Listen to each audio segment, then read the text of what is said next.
नमस्ते guys, it's me कविता। तो आज हम बात करेंगे about my travel experience from India Ratlam to London. तो 5 सितंबर 2024 को मेरी फ़्लाइट थी जो कि दिल्ली से लंदन की डायरेक्ट फ़्लाइट थी। तो हम ना एक दिन पहले ही रतलाम से निकल गए थे। अराउंड शाम के 5-6 बजे, 4-5 बजे हम घर से निकल गए थे। वो सब सेलिब्रेट वगैरह करके सब गैदर्ड थे, मेरे फैमिली मेम्बर्स वगैरह। हम सब ने केक कट वगैरह किया, नाचा गाया रोया सब कुछ, और हम घर से निकल गए थे। मेरे साथ मेरे पापा, भैया, मम्मी और भैया का दोस्त, हम 5 बाय ट्रेन रतलाम से दिल्ली गए थे। तो शाम को जैसा कि हम निकल गए थे, हमको इन टोटल 10 to 12 आवर्स लगे थे दिल्ली पहुंचने में। तो हमारी रात की ट्रेन थी, 8 बजे समथिंग की हमारी ट्रेन थी, और 5 बजे के आसपास हम दिल्ली पहुंचे थे। दिल्ली के रेलवे स्टेशन पे पहुंचने के बाद हमने वहीं से कैब बुक करी, जो कि हमें उसने दिल्ली एयरपोर्ट तक छोड़ा। फिर वहाँ तक जाते जाते मेरी हालत इतनी ख़राब हो गई थी, क्योंकि यू आर जब पहली बार आप अब्रॉड जाते हो, आपको पता होता है कि जो लास्ट 2-3 डेज होते हैं, आपके 4-5 दिन जो होते हैं, वो आपके पूरे पैकिंग वगैरह, शॉपिंग, पैकिंग, सबसे मिलना जुलना इतना बिजी होता है कि आपकी नींद भी पूरी नहीं हो पाती है ना, आप अपने आप को टाइम नहीं दे पाते हो, राइट। तो मेरी हालत इतनी ख़राब हो गई थी जब मैं दिल्ली पहुंची थी कि मेरे को खतरनाक तरीके से हेडेक होने लग गया था। तो जैसा कि सुबह सुबह कुछ खाने का भी मन नहीं था, घर वाले बोल रहे थे तो कुछ खा ले, तो नहीं, मैंने मना कर दिया और मैंने डायरेक्ट अपनी मेडिसिन ले ली। और यू नो वॉट, जब आपके पास में 23 kg के 2-3 लगेजेस होते हैं और फिर एक 7 kg का भी होता है, तो मेरे पास ना बहुत सारे बैग्स थे। 3 to 4 bags I had with me, as my flight allowed me to carry that much luggage with me. So it's a good flight. I would recommend, if you want to use Virgin Atlantic, it's the best choice ever. You're not gonna face any issues at all. तो मेरी flight थी Virgin Atlantic and it was smooth, like take off to landing. It's a great experience. So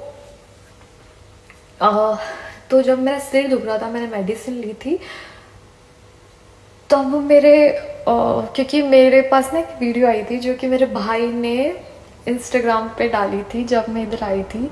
तो उसमें ना मैंने उसका जो sound check किया, जो उसमें ओरिजिनल साउंड होता है, तो उसमें भैया उसके दोस्त को बोल रहा होता है कि देख इसको, इससे बैग अभी नहीं संभल रहा है, इसकी अभी क्या हालत है, ये वहां जाके क्या करेगी। तो आप समझ सकते हो कि मेरी क्या हालत होगी। और पता है, मैं ना ऐसी दुबली पतली, और ऐसा सीधी सी बात है, आप इतने अपने खुद के वेट से ज्यादा कि आप लगेज लेके जा रहे हो, तो भाई क्या कोई भी बोल देगा कि ये कैसे करेगी, है ना, अकेले। तो और पता है ना, इंडिया में मैंने कभी सोलो ट्रैवल नहीं किया था। सोलो ट्रैवल से आप बात नहीं मानोगे, मैं मेरी सिटी से भी बाहर अकेले नहीं गई थी, क्योंकि अलाउड नहीं था। और होता है ना कि घर वालों को थोड़ी टेंशन होती है, तो नहीं भेजा उन्होंने कभी। तो दे वर वरीड देन मी कि ये कैसे ट्रैवल करेगी, सॉरी फॉर दैट। तो है ना, जब अपन उसमें होते हैं ना, सॉरी ये बार बार बंद हो रहा है। तो जब अपन लाइन में होते हैं, जब पहला डोर आता है जहाँ से अपन को एंटर करना होता है एयरपोर्ट, तो मैंने घर वालों को टाटा बाय बाय बोल के और मैं वहाँ गई जहाँ पर वो सिक्योरिटी चेक होता है ना बाहर वाले डोर पे, गेट पे। तो वहाँ पे आई वॉज, क्योंकि मैंने उस वीडियो पे देखा था कि क्या मेरा भाई बोल रहा था, तो वहाँ पे मेरा I was with 4 to 5 luggages, me and holding documents and immigration security तो जो है मेंबर वो मेरी डॉक्यूमेंट्स चेक कर रहे थे। और मतलब वहाँ पे तो कुछ हुआ नहीं सीन ना, मतलब 1-2 सेकंड में उसने चेक कर लिया और उसने मुझे जाने दिया। मैंने घर वालों को इतने खुशी से बाय बोला था कि अब तो सॉरी वो क्योंकि स्क्रीन टाइम होता है तो बंद हो गया था। तो आगे जब मैंने मतलब बड़ी खुशी से ना घर वालों को बाय बोला कि अब तो मैं जा रही हूँ, ऐसा वैसा, बड़ी खुशी होती है जब आपका सपना पूरा होता है बाहर जाने का, बड़ी खुशी होती है। और ऐसा लगा था कि अब तो क्या है, मतलब अलग ही लेवल का जो आता है ना एटीट्यूड आ जाता है कि अब तो देखो ऐसा। तो वही बहुत खुश थी मैं निकल गई। पर घर वाले मेरे इतने डरे हुए थे कि ये कैसे ही, ये इतना सारा लगेज लेके जाएगी भाई अंदर, ये कैसे पहुंचेगी। भाई तो यूं था कि ये तो नहीं कर पाएगी, इससे तो यहीं पे ही नहीं हो रहा है। तो भी बाय गॉड्स ग्रेस, मैं भगवान की दया से मैंने सब कुछ हैंडल कर लिया स्मूथली। एंड मैंने एयरप्लेन में वेट कर भैया को मैसेज किया कि भैया देखो, वीडियो कॉल भी किया था, जो कि लास्ट में हुआ कि मेरी फ्लाइट मतलब टेक ऑफ होने वाला था, तो शायद 1-2 सेकेंड का वीडियो कॉल था। But my brother was so happy at that moment कि finally she gets into the airplane. तो वही है कि बहुत अच्छा एक्सपीरियंस था मेरा, और यहाँ तक का भी बहुत ही अच्छा ही था। आगे फिर 9 आवर्स की मेरी फ़्लाइट थी, डायरेक्ट फ्लाइट थी। तो यू नो व्हाट, जब मैं दिल्ली से जैसे ही फ्लाइट ने टेक ऑफ किया, यहाँ से कुछ नई स्टोरी शुरू होती है। तो जैसे ही फ्लाइट ने टेक ऑफ किया मैं तो खुश थी, जब क्योंकि मैं बाय बोल के आई थी ना जिस तरीके से, तो मैं खुश थी, ठीक है। तो इसके बाद में मतलब कि मुश्किल से 2 से 5 मिनट मुझे फ्लाइट में हुए। जब मैंने, क्योंकि मेरी विंडो सीट थी, तो मैंने जैसे ही नीचे देखा, पलट के देखा, तो मैं ना आसमान में बहुत ऊपर थी और दिल्ली तो पता नहीं कहाँ ही रह गया था, पता नहीं कहाँ ही। 5 मिनट में मैं इतनी आगे आ गई थी ना, और सब पीछे छूट गया था। तो मेरे जब हिट करता है ना वो सब, कि मेरे माँ बाप, मेरे भाई, मेरे घर वाले पीछे छूट गए, सब पीछे छूट गया, मेरा घर वगैरह। I started to cry like oh my God, मतलब कि खुशी तो पता नहीं कहाँ ही गई, और मैं तो रोने लगी खतरनाक। मेरा घर छूट गया, मेरे घर वाले छूट गए, ऐसा वैसा। सच मतलब कि जो पहली फ्लाइट की खुशी होती है ना, वो तो मतलब कि उसका तो नामो निशान नहीं रहा। रोती रही मैं ही होल फ्लाइट। बट हाँ, कुछ कुछ फ्लाइट में ऐसे व्यूज दिखे ना मुझे, स्नो वगैरह, mountains, I was like, oh my god, this is good. I captured that moments and I will upload them as well. तो पर वो जो पूरा एक्सपीरियंस था, खुशी से ज़्यादा दुख हुआ मुझे सब कुछ छोड़ने का। इवन व्हेन आई रीच्ड, एक दिन तक मैं रोती ही रही, रात में भी रोई और रोती ही रही, पूरे एक दिन रोती रही। वीडियो कॉल पे रोने लग गई, कॉल पे रोने लग गई। आप समझ सकते हो कि घर वालों को छोड़ना आसान नहीं होता है, चाहे आप कितना भी बोल लो कि नहीं हमको तो जाना है, ऐसा वैसा नहीं हो पाता। It's not easy at all, right. तो वही है। तो फिर मैं 9 घंटे में आई लैंडेड टू लंदन। जैसे ही मैं वहाँ पहुँची, मुझे इंटरनेट लैंड हुई, मुझे इंटरनेट मिल गया। और उससे पहले ही मतलब मेरे लैंड होने का टाइम मुझे मेरे भाई को पता था, तो उसने ना उसके फ़ोन में रिचार्ज किया इंटरनेशनल वाला, वो मुझे टेक्स्ट मैसेज कर रहा था, और मैंने देखा कि कितना पागल हो रहा है। भाई का प्यार ना। तो उसने टेक्स्ट मैसेज भेजा हुआ था तो पूछ गई ना ऐसा वैसा। मैंने टेक्स्ट मैसेज देखा, फिर मैंने उसको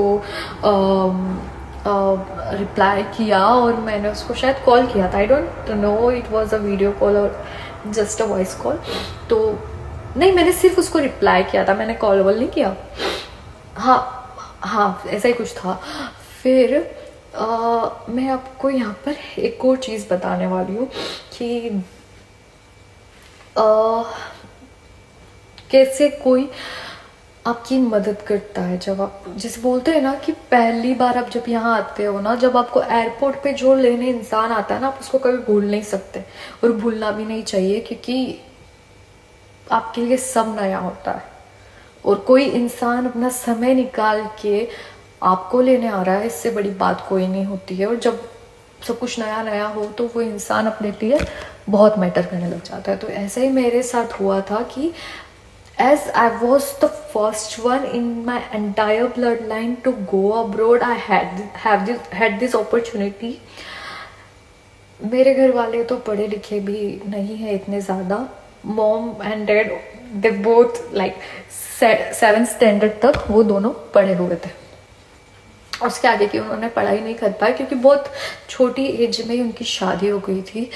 तो और वही है कि उन्होंने फिर वो अपने बच्चों को पढ़ाना चाहते हैं, तो उन्होंने मुझे पढ़ाया लिखाया। कि जिद मेरी थी कि मुझे बाहर जाना है, बट उन्होंने सपोर्ट किया, पूरा सपोर्ट किया हर एक मेरे डिसीजन में, जिससे मैं मेरे सपने पूरे कर सकूँ। और आज वो बहुत प्राउड करते हैं मुझ पर। तो क्या बोल रही थी मैं? हाँ, मेरे घर वाले भी इतने ज़्यादा पढ़े लिखे नहीं हैं। तो 2 मिनट यार, ये क्या हो रहा है? तो क्या, मेरा पूरा टॉपिक ही मैं भूल गई क्या बात कर रही थी। तो हाँ, कि कैसे वो इंसान अपनी लाइफ में इम्पोर्टेंस रखता है। तो मेरी फैमिली में ना कोई भी बाहर नहीं गया था, और इवन मेरे जो रिलेटिव्स है, जो मेन बड़े पापा वगैरह, उनके लड़का लड़की ना, they were against my decision of going abroad. They even, देखो पर्सनल मैटर नहीं लाना चाहिए, पर आप खुद समझ सकते हो अगर आप अब्रॉड गए हो कि बहुत कुछ चेंज हो जाता है between relatives and you, right. तो बहुत कुछ झेलना पड़ता है, घर वालों को समझाना पड़ता है, फिर भी कुछ कुछ तो नहीं समझते। तो सेम मेरे साथ हुआ। मेरे जो फैमिली मेम्बर्स से दूसरे बड़े पापा वगैरह, उन्होंने मतलब they stop talking to me and like that. तो वही है कि उनको यूँ था कि बाहर जा रही है ना, अपना कोई है नहीं उधर, रिलेटिव्स वगैरह फ्रेंड्स वगैरह, उधर तो फ्रॉड होता है। और एकोमोडेशन को लेके भी यही था। तो क्योंकि जैसे कि मैंने बताया कि क्योंकि मेरे जो एकोमोडेशन वाला इंसान पर्सन और जो मुझे एयरपोर्ट पे लेने वाला जो इंसान है वो सेम ही है। तो आप सोच सकते हो कि समटाइम्स ना किस्मत ही रास्ते बनाती, किस्मत ही आपको कुछ लोगों से मिलाती है, ठीक है। तो still I have that person in my contact and he is a very good person. I met him on Facebook. Like groups होते हैं ना एकोमोडेशन के, जब अपन को क्वायरीज होती है ग्रुप अकोमोडेशन चाहिए वगैरह, तो ऐसे करके मुझे वो मिले थे। मैंने ट्राई किया था कि मुझे अच्छी एजेंसी के थ्रू एकोमोडेशन मिले, जैसे एम्बेड स्टूडेंट एंड ऑल। पर जब उनका प्राइस चेकआउट करती थी एकोमोडेशन का, तो वही होता है कि इतने पैसे एकोमोडेशन के लिए भाई कौन ही देगा ना। बहुत महंगे महंगे एकोमोडेशन होते हैं, स्पेशली फॉर लंदन। लंदन के बाहर एकोमोडेशन चाहिए तो बेस्ट है इनके साथ में जाना, एम्बेड स्टूडेंट वगैरह के साथ में जाना। लेकिन लंदन में तो यार बड़ा मुश्किल हो जाता है। तो मेरे बजट में नहीं था, तो मैं उनके साथ नहीं गई। और मैंने इस पर्सन से कांटेक्ट किया, उन्होंने मुझे रूम वगैरह की फ़ोटोज़ वीडियोस भेजी। इन्होंने बोला कि हमारे पास एकोमोडेशन है but it's for the sharing, it's a double room. So अगर आप अफोर्ड कर सकते हो सिंगल रहना तो you have to pay, like जो आप 2 लोग दोगे वो आपको अकेले को पे करना है। तो I was like oh my god, how I'm gonna get the accommodation and all. तभी मुझे ना, क्योंकि आप नए नए, जब आपको पता चलता है कि आपका वीज़ा आ गया है, आप जाने वाले हो, तो आप नए नए लोगों से जुड़ने की कोशिश करते हो। तो मैंने वैसे ही यूनिवर्सिटी के कुछ फेसबुक ग्रुप्स होते हैं, उनमें मैं ज्वाइन हुई। मैंने वहाँ पे कुछ दोस्त बनाए। वहाँ से मुझे एक लड़की मिली जो कि मेरी फ्रेंड है आज। तो वो थी चंडीगढ़ पंजाब से। यार ये क्या हो रहा है? वो थी चंडीगढ़ पंजाब से। तो हमारी बात हुई कि वो, उसका भी सेम इंटेक था, सेम यूनिवर्सिटी थी, और वो भी एकोमोडेशन ढूंढ रही थी। हम दोनों की थोड़ी अच्छी बातचीत हुई, तो फिर हमने डिसाइड किया कि we will gonna share the accommodation. तो हमने वो एकोमोडेशन के लिए हाँ बोल दिया। तो वही है कि देखो, मेरे वाले एकोमोडेशन की बात ये अच्छी निकली कि वो पर्सन अच्छे थे, ट्रस्टेबल थे। उन्होंने ना हमसे पहले डिपॉजिट भी नहीं मांगा। मतलब कि यहाँ पे ऐसा होता है कि आप जब एकोमोडेशन लेते हो तो आपको पहले ही ये लोग डिपॉजिट मांगते हैं कि फॉर द सिक्योरिटी। अगर आपको चाहिए आप सिक्योरिटी डिपॉजिट करो, नहीं तो हम किसी और को दे देंगे, ठीक है। तो वैसे ही, पर उन्होंने ना, जैसे कि मैं एमपी से हूँ, वो पर्सन गुजरात से थे, थोड़ा बहुत ट्रस्ट बना हम दोनों में बातचीत से। तो फिर उन्होंने बोला कोई बात नहीं, आप आ जाओ, आप जब आओगे ना तब आप पैसे दे देना। तो वो लड़की भी खुश, मैं भी खुश, मेरे घर वाले खुश, उसके घर वाले खुश। ऐसे करके हमने एकोमोडेशन फाइनल कर ली। अब मेरे पास एकोमोडेशन का एड्रेस था, पर मेरे पास कोई पर्सन नहीं था कि जो मुझे एयरपोर्ट से वहाँ ले जा सके। और मेरे को तो ये भी नहीं पता था ट्रेन वगैरह कैसे लेनी है, बस वगैरह कैसे लेनी है। तो बहुत सारी चीज़ें घर वालों को भी इसकी टेंशन थी, कैसे जाएगी।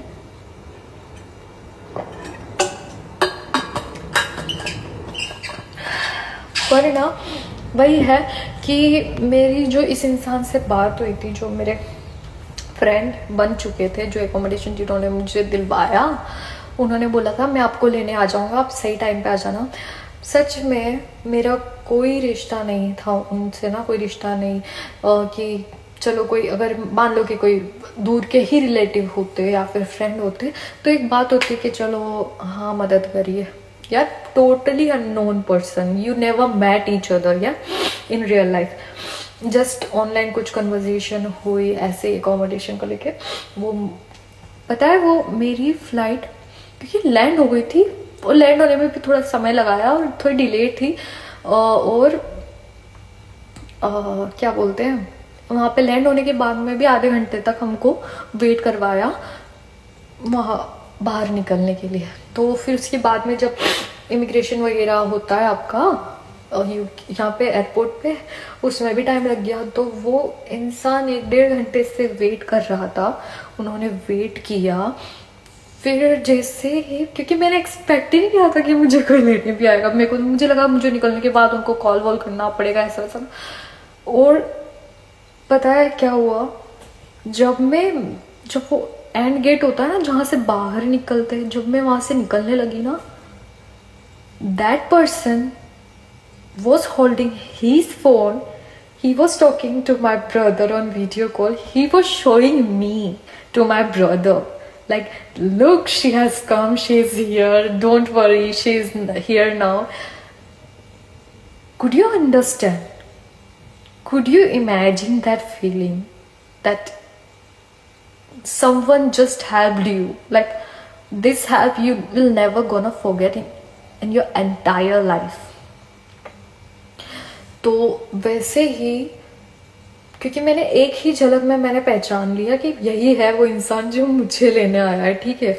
और उन्होंने भी मुझे पहचान लिया, क्योंकि उन्होंने मुझे पूछा था कि आप कौन सी कलर की ड्रेस पहन के आ रहे हो। तो मैंने बोला था कि मैंने बता दिया था कि ये मैं पहन के आ रही हूँ, तो पहचान गए थे, ओके। तो एक बार में हम दोनों ने एक दूसरे को पहचान लिया। फिर वो ना मेरे लिए फ्लावर्स लेके आए थे, सोचो अननोन के लिए फ्लावर्स। तो वही, it was unexpected and I was overwhelmed.